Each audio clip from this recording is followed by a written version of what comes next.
सुप्रभात सभी साथियों को। आज योग में हम लोग भस्त्रिका, कपालभाति और अनुलोम विलोम के साथ आज सिखाएंगे पार्श्वदंड, वृश्चिक दंड। इस दंड से आपके पैर के से और पैर, कमर, रीढ़ की हड्डी से जुड़ी सारी समस्याएं दूर हो जाती हैं। तो इस तरह से आप किसी एक आसन में आ जाएं। इस तरह से सबसे अच्छा पद्मासन है, सुखासन भी है। पद्मासन में आ जाने के बाद इस तरह से अपान वायु मुद्रा में लगा लेंगे। अपान वायु मुद्रा में लगाने के बाद में हम लोग फेफड़े में सांस को भरेंगे, हवा को भरेंगे और फिर झटके से उसको छोड़ेंगे ऐसे।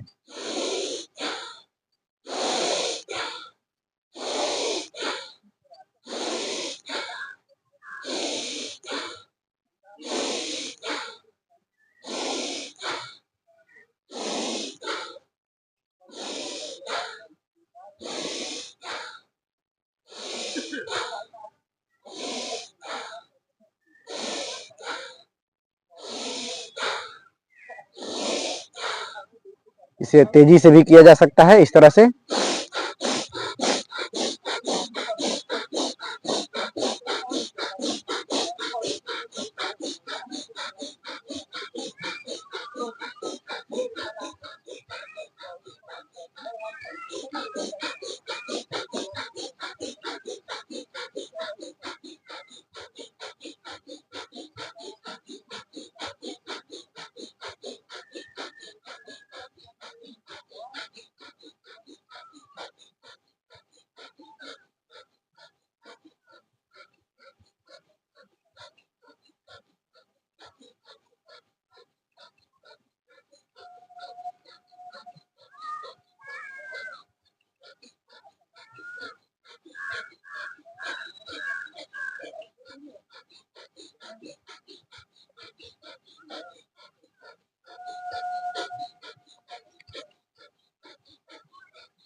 इस तरह से करें भस्त्रिका का अभ्यास। भस्त्रिका के अभ्यास से आपके फेफड़ों से जुड़ी सारी समस्याएं, सारी बीमारियां दूर हो जाती हैं। रोज इस अभ्यास को करें। अब करेंगे कपालभाति का अभ्यास। कपालभाति में हम लोग सांस भरते हैं तो पेट फूल जाता है। पेट को फुलाने के बाद में फिर सांस को छोड़ते समय झटका दे करके छोड़ना है। तो इस तरह से करेंगे।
इस तरह से करें कपालभाति का अभ्यास। अब करेंगे अनुलोम विलोम का अभ्यास। अनुलोम विलोम के अभ्यास से मस्तिष्क से जुड़ी हुई, दिमाग से जुड़ी हुई सारी बीमारियां दूर हो जाती हैं। इसलिए 3 बरस से लेकर के 103 बरस तक के लोगों को ये अभ्यास करना चाहिए। मन शांत रहेगा, सहज रहेगा, स्वस्थ रहेगा। तो इसके लिए आप सुखासन के पोज में बैठ जाए, ज्यादा अच्छा है। सुखासन के पोज में भी बैठ सकते हैं, सिद्धासन के पोज में भी बैठ सकते हैं और पद्मासन तो आप देखे ही हैं।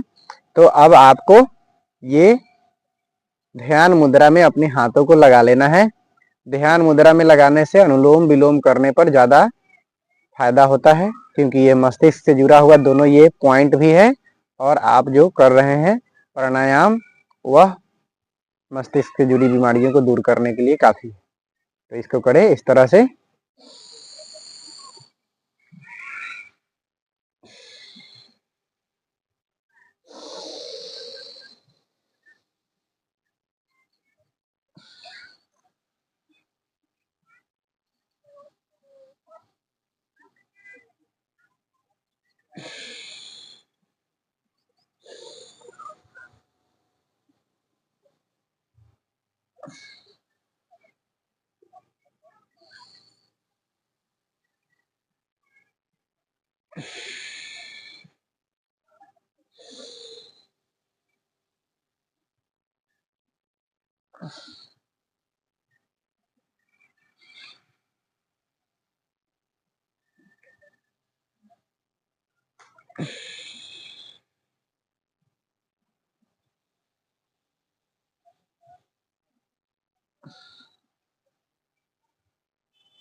तो इस तरह से करें हर रोज अनुलोम विलोम।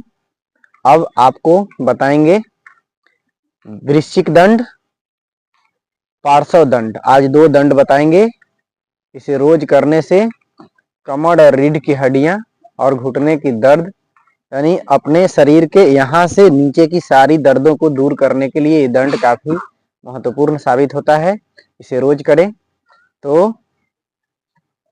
वृश्चिक दंड में 5 दंड मैं पहले बता चुका हूँ, 5 दंड एक साथ, लेकिन आज ये 2 दंड बताएंगे। 2 दंड में आपको करना है इस तरह से, हाथों को रख लेना है ऐसे, और इस तरह से पैर को ऐसे करते हुए, ये वृश्चिक दंड।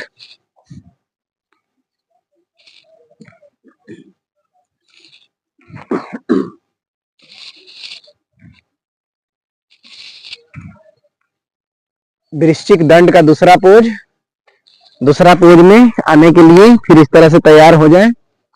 और वृश्चिक दंड में दूसरा पोज है इस तरह से करते हुए,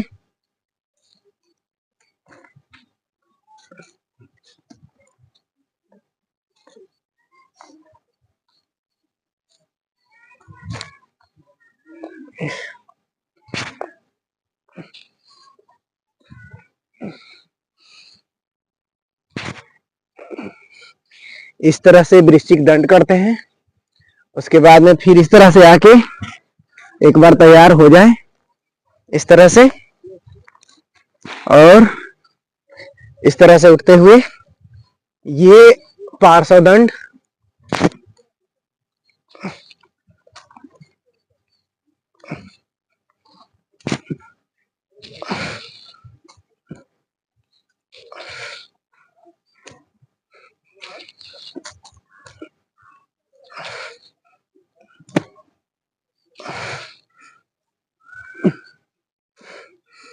तो इस तरह से करते हैं ये दोनों दंड। आज इतना ही। जय हिंद।